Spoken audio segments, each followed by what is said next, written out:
As a teenager, you are most likely experiencing a whole world of emotions, and that can very often lead to a lot of anxiety. In this video, we're going to look at 4 strategies that you can use to better manage your emotions and decrease your anxiety.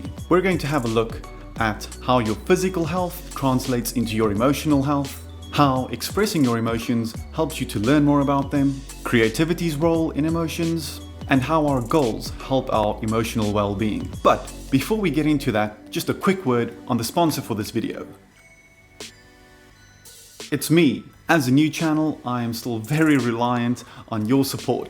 So please like, subscribe, and share this with as many people as possible so that I can keep producing content to help you become the best potential adults that you can.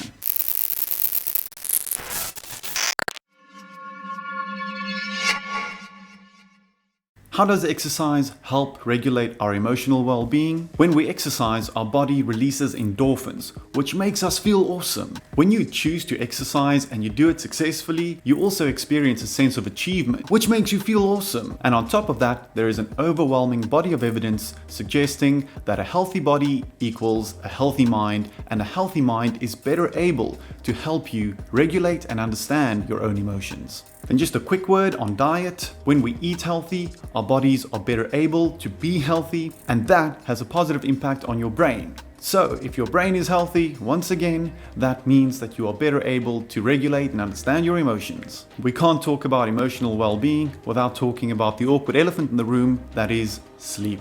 I know that it is extremely difficult for you to regulate your sleep as a teenager, seeing as you have things like your school routine that really doesn't help you sleep in a way that's naturally good for you. But there are a few things that we do need to understand about sleep. Teenagers need more or less 9 hours of sleep at the very least every single night. This will allow your body and your brain to perform at its optimal level. This means that you need to go to bed and wake up every morning at the exact same time, 24/7. So that includes your weekends and your holidays as well. And I know this is difficult, but it will be super beneficial to you.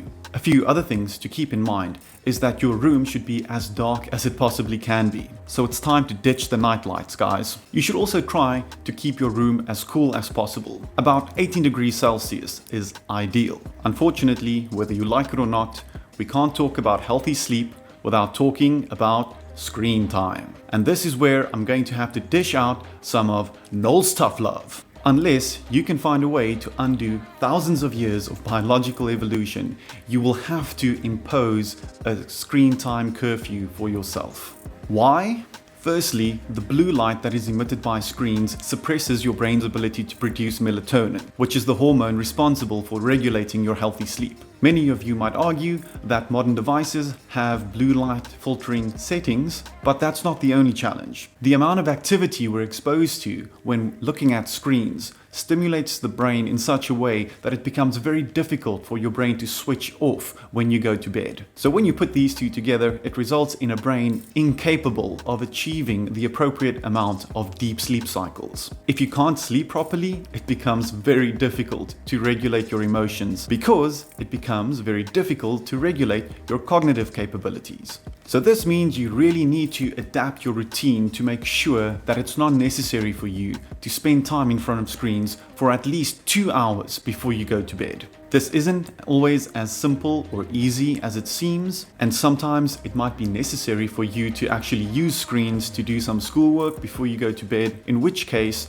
I would highly recommend that you invest in a pair of blue light filtering glasses. While they aren't the perfect solution, they will help reduce your brain's exposure to blue light at least a little bit.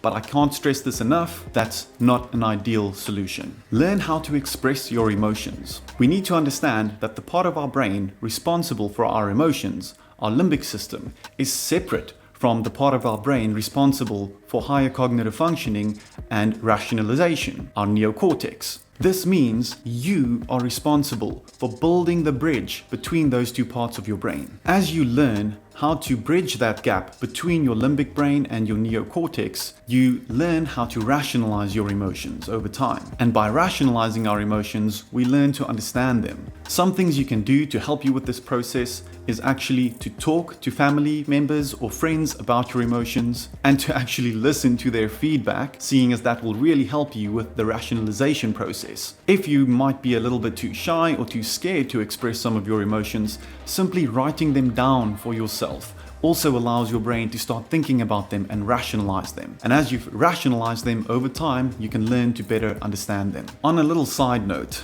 we often want to blame others for the way that we feel. And yes, there are circumstances in which other people's actions are the direct results of our own emotional experiences, but we need to remember that in general, our emotional experiences are produced by our own brains, which is why it's so important to stop blaming others for how you feel and to learn how to rationalize and understand your emotions. We also have so many useful tools today to actually help us deal with stressful emotions. Activities like meditation and especially journaling has been proven to be really helpful in learning to deal with our highly stressful emotions. Why? Because these two activities allow us to start rationalizing our emotions and reflect on them very critically.